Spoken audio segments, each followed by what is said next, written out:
Maka warga Nawaripi yang saya cintai, saya menghimbau kepada semua warga Nawaripi supaya kita sama-sama menjaga keamanan dan ketertiban. Anggota Sabara jumlah 70 orang untuk melakukan patroli di wilayah Kabupaten Timika. Begitu juga dengan Reskim dan lain-lain. Oleh karena itu, salah satu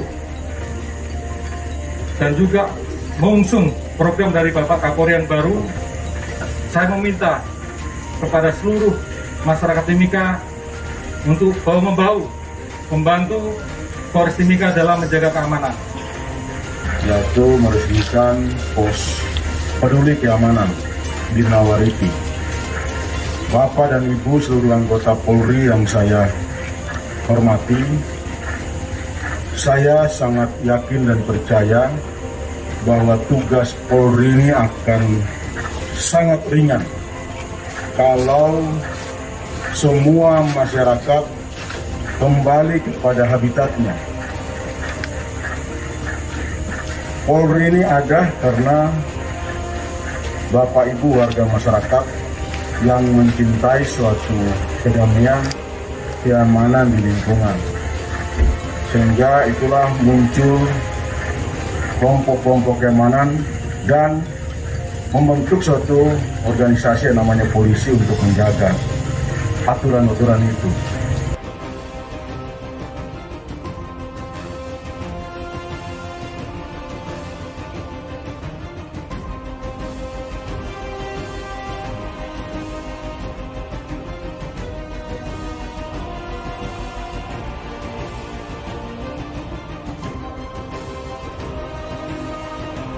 Gerak KKB makin terjepit.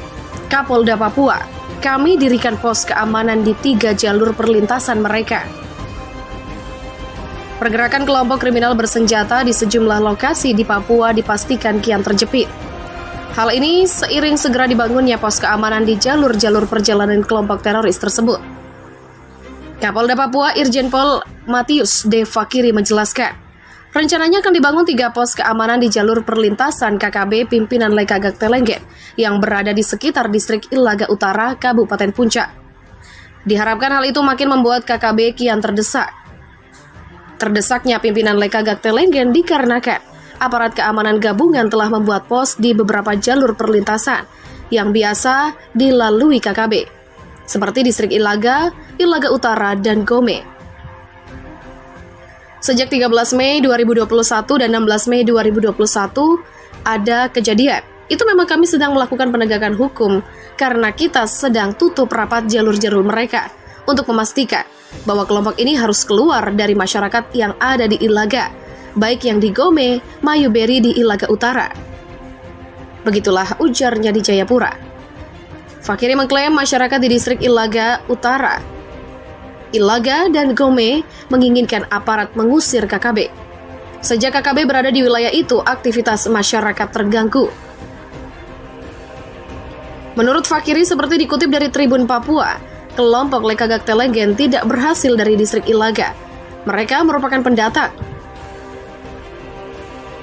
Menurut Fakiri, seperti dikutip dari Tribun Papua, kelompok Lekagak tidak berasal dari distrik Ilaga. Mereka merupakan pendatang. Kelompoknya Lekagak ini bukan tuan rumah di Ilaga. Mereka pendatang yang datang mengganggu di tempatnya orang, sehingga TNI Polri mengambil langkah-langkah cepat untuk melakukan penegakan hukum di Kabupaten Puncak secara masif. Begitulah sambung Fakiri.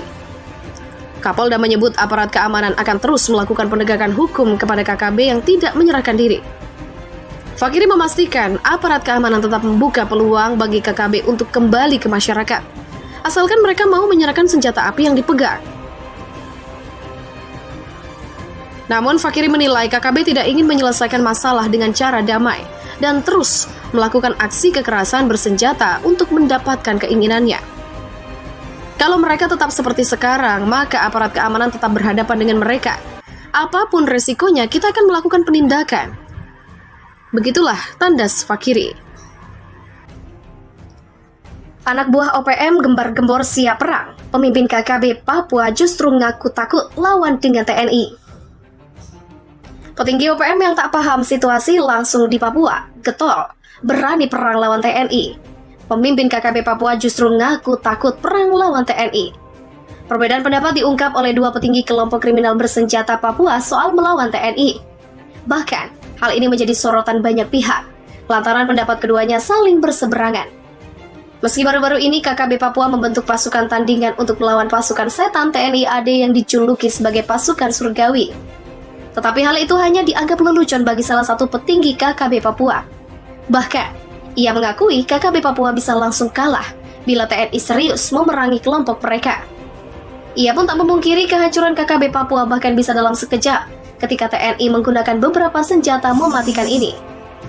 Hal itu diungkapkan oleh salah satu petinggi KKB Papua, Egyanus Kogoya, yang berbanding terbalik dengan ungkapan salah satu petinggi TPNPB OPM, Sebi Sembom, yang gembar-gembor berani lawan TNI. Bahkan Egyanus Kogoya mengisyaratkan bakal langsung menyerah apabila TNI mengeluarkan senjata pamungkasnya. Ya, aksi teror yang dilakukan KKB Papua kian menjadi-jadi setelah dinyatakan sebagai teroris oleh pemerintah. Tak hanya melakukan teror kepada aparat keamanan baik Polri maupun TNI, namun kelompok teroris juga meneror warga sipil di tanah Papua. Salah satu KKB Papua aktif hingga saat ini yakni KKB yang dipimpin Egyanus Kogoya.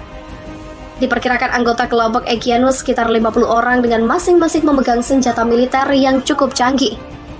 Walau begitu, siapa sangka bahwa sebenarnya Egyanus begitu takut jika berperang dengan TNI Polri. Hal itu pernah disampaikan Egyanus dalam akun Facebook TPNPB pada tahun 2018 silam. Dilansir dari Hot.Creek, pihak Egyanus mengaku tidak mau berperang dengan TNI jika mereka memakai helikopter dan bom. Unggahan itu jelas berbanding terbalik dengan pernyataan siap berperang dengan TNI. Selama ini KKB hanya tahu TNI menggunakan helikopter Bell 412 dan Mi-17 di Papua. Memang kedua jenis alutsista itu merupakan jenis angkut. Namun sebenarnya TNI memiliki beragam senjata mematikan. Bahkan, alutsista TNI paling mutakhir sama sekali belum pernah diterjunkan untuk menumpas OPM. Misalnya, TNI mempunyai Skadron 31 Serbu penerbat yang bersarang di Semarang. Dan isian Skadron 31 Serbu ini beragam, mulai dari helikopter Mi-17, Bell UH-1 Irohwitz, Mi-35 HNE, dan AH-64 Apache. Dua nama terakhir inilah yang menjadi momok menakutkan bagi Egyanus dan prajurit KKB. Kemampuan AH-64 Apache ini sangat mengerikan, yakni AH-64 Apache yang dimiliki Indonesia adalah varian paling canggih, yakni Guardian. Jika pilot mengaktifkan helm head-mounted display, maka moncong senapan mesin akan mengunci sasaran. Jadi, sasaran tidak akan bisa lepas.